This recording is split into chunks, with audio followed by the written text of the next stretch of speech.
Imagine mo ang isang buhay na hindi ka na nag-aalala tungkol sa pera. Imagine mo isang buhay na talagang sobrang dami na ang iyong kinikita, na-handle mo na, nai-invest mo na, lumalago na ang iyong pera. Where you can enjoy yung peace of mind. Sa episode natin ito, pag-uusapan po natin kung ano ba yung step-by-step process so that you can take control of your money and achieve financial peace. Videos that will make you wealthy and debt-free. Hi there, this is Chinky Tan, your pambansang wealth coach. Marami pong taong hindi nare-realize ang paghahawak ng pera. It's not only about earning or let's say pag-unlad, hindi lang kikita. Alam mo, it's also learning how to handle, manage, and grow your money. Bakit? Kahit magaling ka kumita ng pera, pag hindi ka marunong humawak ng iyong pera, ubos ang iyong pera. Agree? Kaya nga, marami pong pumapasok po sa tinatawag na financial planning pero wala talagang strategy in mind. Ang goal lang nila, kumita. Pero sa totoo lang, the more we make, the more we spend. So without a clear method, hindi siya talaga mag-work. And that leads to frustration, at the same time, depression. Kaya maaari, ikaw mismo na nakikinig at nanonood, dinaanan mo na yan at nafe-feel mo na yan, na parang hanggang ngayon, bakit kahit na ang laki ng kinikita ko, walang natitira, di ba? Mas mabuti pa nung maliit ang sweldo na pagkakasya, minsan may sobra pa. Nung lumaki ng sweldo, nagkulang na, nagkautang pa. Agree? Type agree if you are relating. So, alam mo, nakaka-frustrate yan. And I've worked with thousands of Filipinos already who felt the same way. Lubog sa utang, kulang kita, hindi nakaka-budget, hindi alam paano mag-invest. And they had all one in common. Wala silang proseso. Wala silang method na sinusundan. But once they learn a proven system, alam mo nangyari? Nagbago po ang lahat. Kaya nga mga ka-friendship, ito lang po ang sabihin ko sa inyo. Kung ikaw may pinagdadaanan ka, ako mismo na pagdaanan ko rin yan. I used to be broke and poor. I don't have money. And I felt also overwhelmed. But this is what I've discovered. Buti na lang po. Sinabi sa akin ng isang mentor ko na sinabi ni Francisco, alam mo Chinky, hindi mo lang makukuha yan sa sipag at tiyaga. Kahit masipag at matyaga ka, pero wala kang sistema. Step-by-step system. Alam mo, walang mangyayari. Kaya nga today, I want to share the system with you. Here's what we're going to do in this video. Ipapakita ko po sa inyo kung ano po yung mga step-by-step process na kailangan mong gawin na katulad na ini-evaluate ko muna, tinutulungan ko muna yung mga tao para maintindihan nila kung saan sila nagkukulang. And by the end of this video, malalaman mo na kung ano talagang pagkukulang mo and you will be more confident with your financial future. Gusto mo bang matutunan yun? So without further delay, ang pinaka first step na kailangan po natin is alamin muna natin kung ano ang iyong financial pain points. Tanuin ko muna kayo and I want this to be more personal. I want you to type in the comment section, ano ang nagkakos ng financial stress mo? Is it number 1, utang? Number 2, kulang ang income. Number 3, wala kang emergency fund o wala kang ipon. Number 4, relative, yung mga issues ng mga relative, kamag-anak incorporated. Number 5, nalugi ka sa negosyo o hindi mo alam kung paano magnegosyo. Or number 6, gusto mo mag-invest pero hindi mo rin alam. So in other words, the first step in order for us to fix your financial issues, we have to understand what is the root of the problem. You cannot fix what you do not understand. Do you agree? Kaya crucial to na kailangan po natin ma-identify kung saan ka nag-i-struggle. I want you to take your time right now. Parang coaching session na rin natin to. Pakitype na lang sa comment section kung ikaw, ano mismo ang pinagdadaanan mo. That's number 1. Number 2, pag nasulat mo na kung ano yung problema mo, ang problema ko talaga, Chinky, kulang talaga income ko. And the next question, after what, the next question is why?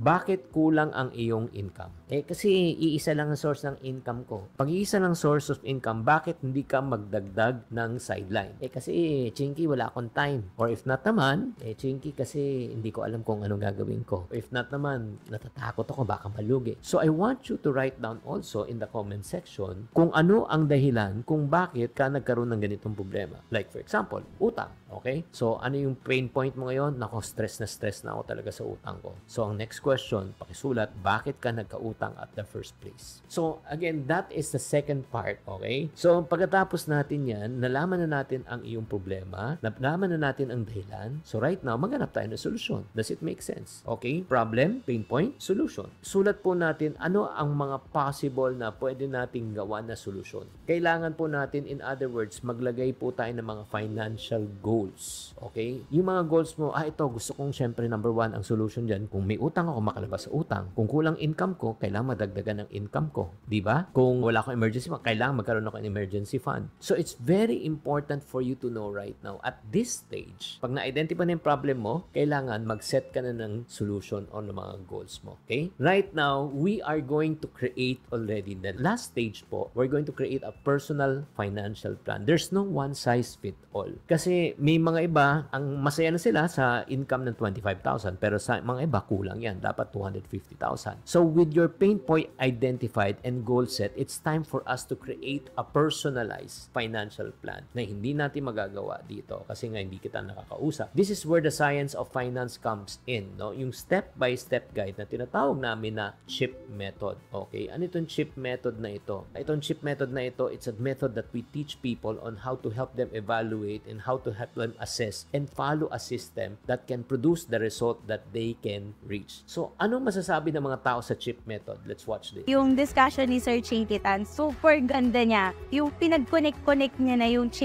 sa chip method na sinabi niya, feeling ko talaga mas effective siya. Yung naintindihan ko po sa chip method is to earn more and handle your money. Ang pinaka nagustuhan ko sa chip method is yung protect. Kasi siya yung, alam mo yun, lahat naman importante eh, di ba? Pero pag wala si protect, talagang guguho lahat. There's a really, really valuable message that he shared with us. Don't invest the money that you can't lose, which means in short, what he's saying is invest the money that you can afford to lose. Ang gusto ko doon is the property investment.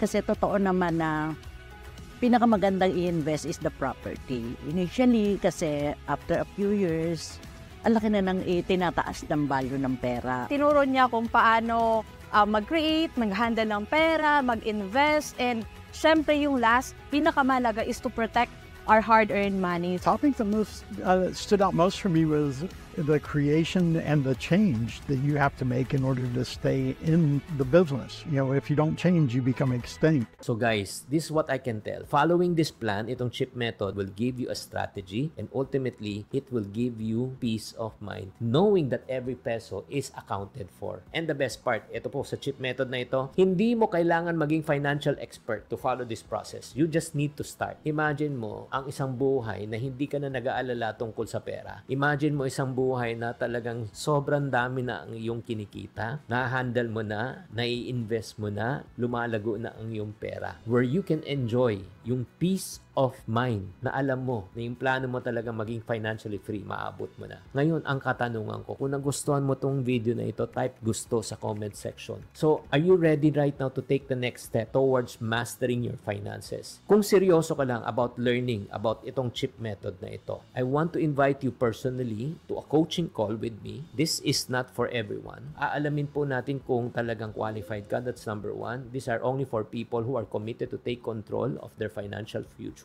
So if you are one of them, I want you to fill up the form to see if you qualify so that I can help you to start your journey to financial freedom together. I-check nyo na lang yung link sa baba sa may comment section. I-click nyo lang po yung link below para makita po natin. Maraming salamat po. So if you want to move forward in your personal financial journey, remember, it's not how much you know, it's how much you apply. Let me know kung may mga katanungan pa kayo. Kung nagustuhan itong video na ito, don't forget to like and subscribe. Tatandaan, tamang karunungan, tamang disiplina ang susi sa pagyaman.